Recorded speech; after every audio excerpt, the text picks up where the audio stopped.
নমস্কাৰ বন্ধু বান্ধৱীসকল, solution point চেনেলটোলৈ আপোনালোকক স্বাগতম। আজি আমি জেনেৰেল নলেজৰ কেইটামান কুৱেশ্যনৰ বিষয়ে আলোচনা কৰিম। এই কুৱেশ্যনটোতে আপোনাক বিভিন্ন ধৰণৰ চৰকাৰী চাকৰিৰ ক্ষেত্ৰত বহু পৰিমাণে সহায় কৰিব। আহকচোন ভিডিঅ'টো আৰম্ভ কৰোঁ। আজি আমি অলিম্পিক গেমছৰ বিষয়ে প্ৰথমে আৰম্ভ কৰিম। অলিম্পিক গেমছ প্ৰথম ষ্টাৰ্ট হৈছিলে 776 BC গ্ৰীকত, কিন্তু আজিৰ যিটো অলিম্পিক মডাৰ্ণ অলিম্পিক গেম 1896 এথেন্সত হৈছিলে। সেইটো কথা মনত ৰাখিব, খুব কনফিউজিং কুৱেশ্যন এটা। ইণ্ডিয়াৰ যিখন ফাৰ্ষ্ট অলিম্পিক হকী জিকিছিলে, সেইখন 1928 চনত জিকিছিলে। অলিম্পিকত হকীত প্ৰথম জিকিছিলে। আৰু এইটো এটা খুব কমন কুৱেশ্যন, প্ৰায়বিলাক এক্সামত আহি থকা দেখা যায় যে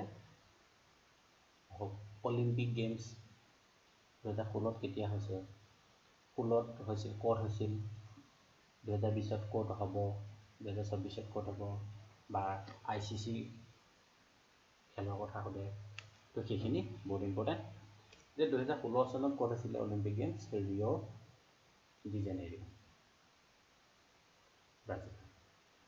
2020 হ'ব টকিঅ' জাপান। অৱশ্যে এতিয়া কৰোণাৰ কাৰণে এইটো কি হ'ব কোনো ঠিকনা নাই, জাপানত হোৱাৰ কথা আছিলে। আৰু 2024 চনত পেৰিছ, ফ্ৰেন্সৰ ৰাজধানী পেৰিছত হ'ব। 2016 চনৰ যিখন ৰিঅ'ৰ অলিম্পিক গেমছ, তাত হাইষ্ট গ'ল্ড মেডেল পাইছিলে USA 46টা পাইছিলে, আৰু UK পাইছিলে 27টা। ইয়াৰ পিছতে চাইনা আছিলে থাৰ্ড ৰেংক, 26টা পাইছিলে চাইনাই। আৰু ইণ্ডিয়াই গ'ল্ড মেডেল পোৱা নাছিলে, কিন্তু ব্ৰঞ্জ আৰু চিলভাৰ দুটা পাইছিলে। খুব ইম্পৰ্টেণ্ট এইকেইটা। ইয়াৰ পিছত ইণ্ডিয়ান অলিম্পিক কাউন্সিল, ভাৰতীয় অলিম্পিক পৰিষদ গঠন কৰা হৈছিলে 1927 চনতে। মনত ৰাখিব, 1927 চনৰ কেইবাটাও ঘটনা আপোনালোকে মনত ৰাখিব একেলগে। UPSC 1927 চনত গঠন কৰা হৈছিলে যিখন কাউন্সিল, আৰু 1927 চনত ইণ্ডিয়ান অলিম্পিক কাউন্সিল গঠন কৰা হৈছিল, আৰু তাৰ প্ৰথমজন প্ৰেচিডেণ্ট আছিলে দাদাভাই নৰজী। এই কথাটো খুব গুৰুত্বপূৰ্ণ, পৰীক্ষাত ই দাদাভাই নৰজীৰ কথাটো আহি থাকে। ইণ্ডিয়ান অলিম্পিক কাউন্সিলৰ পাছ পাইছিলে দাদাভাই নৰজী। বহুত গুৰুত্বপূৰ্ণ প্ৰশ্ন। ইয়াৰ পিছত যে ভাৰতৰ কোনজন ব্যক্তিয়ে প্ৰথম গ'ল্ড মেডেল পাইছিলে, সেইজন হৈছে অভিনৱ বিন্দ্ৰা। এজন আমি মনত ৰাখিব লাগিব তেখেতৰ নাম, অভিনৱ বিন্দ্ৰা। তেওঁ প্ৰথম অলিম্পিকত কি হৈছিলে, প্ৰথমেই তেওঁ গ'ল্ড মেডেল পাইছিলে ভাৰতীয় হিচাপে। তেওঁ কিহত পাইছিলে, যে মেন্স 10 মিটাৰ এয়াৰ ৰেফলত পাইছিলে। আৰু কেতিয়া পাইছিলে, 2008 চনত বেইজিং অলিম্পিকত হৈছিলে চীনৰ। এই কথা আমি মনত ৰাখিব লাগিব। তো অলিম্পিকত এইকেইটা কথা মনত ৰাখিলে হ'ল। ইয়াৰ বহুখিনি ইনফৰ্মেশ্যন আছে, লটছ অফ ইনফৰ্মেশ্যন, কিন্তু আমি আজি ইমানেই আলোচনা কৰিছোঁ। পিছৰ ভিডিঅ'ত আমি আৰু বিস্তৃতভাৱে আলোচনা কৰিম। ইয়াৰ পিছত আহি গ'ল ইণ্টাৰনেশ্যনেল ক্ৰিকেট কাউন্সিল। দুখৰ বিষয়ে এইবাৰ IPL নহ'ল, বাকীখিনি খেল কেতিয়া কি হ'ব ঠিকনা নাই। তথাপি কি নহওক, আমি ইণ্টাৰনেশ্যনেল ক্ৰিকেট কাউন্সিলৰ বিষয়ে পঢ়িম। যে ইণ্টাৰনেশ্যনেল ক্ৰিকেট কাউন্সিলক প্ৰথমে কি নামেৰে জনা গৈছিল, যে ইম্পেৰিয়েল ক্ৰিকেট কাউন্সিল। এটি ইংলেণ্ডত আছিলে। ইংলেণ্ড, অষ্ট্ৰেলিয়া আৰু চাউথ আফ্ৰিকা এই তিনিখন ৰাষ্ট্ৰৰ আলোচনা মৰ্মে কি কৰা হৈছিলে 1909 চনৰ 15 জুনত। এইটো এই ডেটটো মনত ৰাখিব, 1909 চনৰ 15 জনত কি কৰা হৈছিলে, ইম্পেৰিয়েল ক্ৰিকেট কাউন্সিল গঠন কৰা হৈছিল।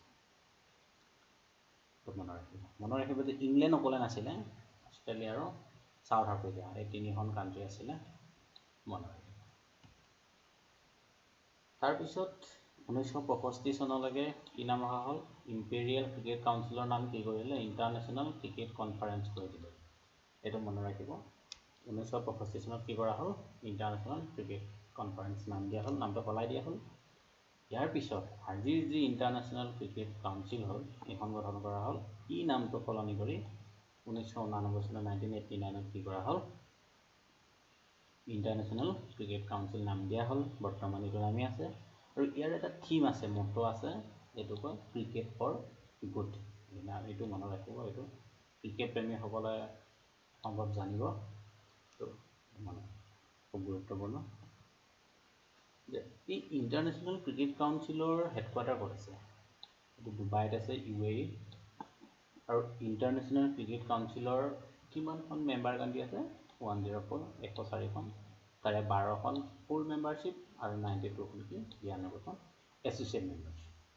আৰু এই ইণ্টাৰনেশ্যনেল ক্ৰিকেট কাউন্সিলৰ যিজন CEO, চিফ এক্সিকিউটিভ অফিচাৰ, তেওঁৰ নাম হৈছে মনো চাহনি। তেওঁৰ নাম মনো চাহনি, এই নাম, এখেতৰ নামটো মনত ৰাখিব। CEO নামটো আহিব পাৰে, বা ইণ্টাৰনেশ্যনেল ক্ৰিকেট কাউন্সিলৰ হেডকোৱাৰ্টাৰ ক'ত আহিব পাৰে, টোটেল মেম্বাৰ্ছ আহিব পাৰে। আৰু মটৰটো বহুত ইম্পৰ্টেণ্ট, আপোনালোকে নোট ডাউন কৰিব। আৰু এই ইণ্টাৰনেশ্যনেল ক্ৰিকেট কাউন্সিলৰ যিজন প্ৰেছিডেণ্টজনৰ নাম হৈছে তেওঁৰ নাম হৈছে Shashank Manohar. Shashank Manohar is the present president of International Cricket Council. এয়া হ'ল ইণ্টাৰনেশ্যনেল ক্ৰিকেট কাউন্সিলৰ বিষয়ে। ইয়াৰ পিছতে আমি ইণ্টাৰনেশ্যনেল ক্ৰিকেট বা ক্ৰিকেট জগতৰ লগত জড়িত কেইটামান প্ৰশ্নৰ বিষয়ে আপোনালোকৰ লগত আলোচনা কৰিম। প্ৰথম প্ৰশ্নটো হৈছে যে first test match was played between whom. প্ৰথমখন টেষ্ট মেটচ মনত ৰাখিব। ক্ৰিকেট বহুত ধৰণৰ আছে, one day test match, one day international test match, বা এনেকুৱা ধৰণৰ বহুত ধৰণৰ আছে। তো আপোনালোকে এইটো মনত ৰাখিব যে কুৱেশ্যনটো কি সুধিছে, test match, world cup, T20 world cup মনত ৰাখিব। এই খেলখন খেলোৱা হৈছিলে অষ্ট্ৰেলিয়া আৰু ইংলেণ্ডৰ মাজত 1877 চনত মেলবৰ্ণ, অষ্ট্ৰেলিয়াত। এখন মনত ৰাখিব। দ্বিতীয় প্ৰশ্নটো হৈছে যে ফাৰ্ষ্ট ওৱান ডে ইণ্টাৰনেশ্যনেল, এখন আছিলে ফাৰ্ষ্ট টেষ্ট মেটচ আৰু এখন আছে first one day international cricket was played between whom. কোন দুটা টীমৰ মাজত খেলোৱা হৈছিলে? ইয়াৰ এনচাৰটো হ'ব অষ্ট্ৰেলিয়া আৰু ইংলেণ্ডৰ মাজত আছিলে। এইখনো একেই খেল আছিলে, মেলবৰ্ণতে হৈছিলে 1971 5 জানুৱাৰী। ইয়াৰটো মনত ৰাখিলে হ'ল, ডেটটো ইমান ইম্পৰ্টেঞ্চ নহয়। নেক্সট 3 নম্বৰ কুৱেশ্যন, যে first world cup cricket started in.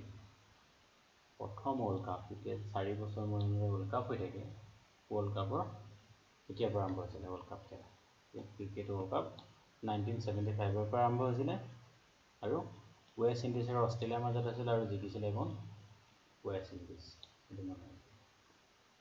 Next প্ৰশ্নটো হৈছে যে when India was on world cup cricket for the first time. World cup cricket ইণ্ডিয়াই প্ৰথম কেতিয়া জিকিছিলে? এইটোতো আমি সকলোৱে জানো, হ'লেও মই নিজৰ মৰমৰ দেশখনৰ বিষয়েটো ক'বই লাগিব। তো 1983 চনত জিকিছিলে ৱৰ্ল্ড কাপ প্ৰথম। তেতিয়াৰ কেপ্টেইন কোন আছিলে? কপিল দেৱ ছাৰ আছিলে, আৰু ৱেষ্ট ইণ্ডিজৰ হৈ আছিলে। আজিৰ এইটো ভিডিঅ'ৰ শেষৰ প্ৰশ্নটো যে when India was on world cup cricket for second time, দ্বিতীয়বাৰলৈ কেতিয়া জিকিছিলে ইণ্ডিয়া? দ্বিতীয়বাৰে জিকিছিলে 2011ত। মহেন্দ্ৰ সিং ধোনী, মাহী মোৰ ফেভৰেট প্লেয়াৰ হয়। তাৰপিছত কোহলি, ৰোহিত শৰ্মা, এইবিলাকো মোৰ ফেভৰেটেই হয়, সকলোৱে মোৰ ফেভৰেট হয়। তো মহেন্দ্ৰ সিং ধোনী আছিলে সেই সময়ত কেপ্টেইন, আৰু শ্ৰীলংকাৰ হৈ গৈছে। আৰু শেষৰ কথাটো হ'ল, আপোনালোকক যে আমি থাম্বনেইলত এটা কুৱেশ্যন দিব লাগিছিলে যে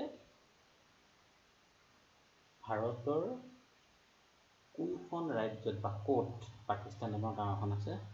এই কুৱেশ্যনটোৰ এনচাৰ হৈছে বিহাৰত।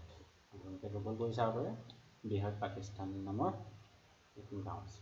তো আপোনালোকৰ যদি এই ভিডিঅ'টোৱে যদি আপোনালোকক উপকৃত কৰিছে, তেনেহ'লে আপোনালোকে লাইক দিব আৰু চেনেলটো ছাবস্ক্ৰাইব কৰি নিজেও আগবাঢ়ি যাওক, মোকো আগবঢ়াই লৈ যাওক। যিমান পাৰোঁ আপোনালোকক সহায় কৰি যাম। ভিডিঅ'টো চোৱাৰ বাবে ধন্যবাদ। God bless you all. Thank U.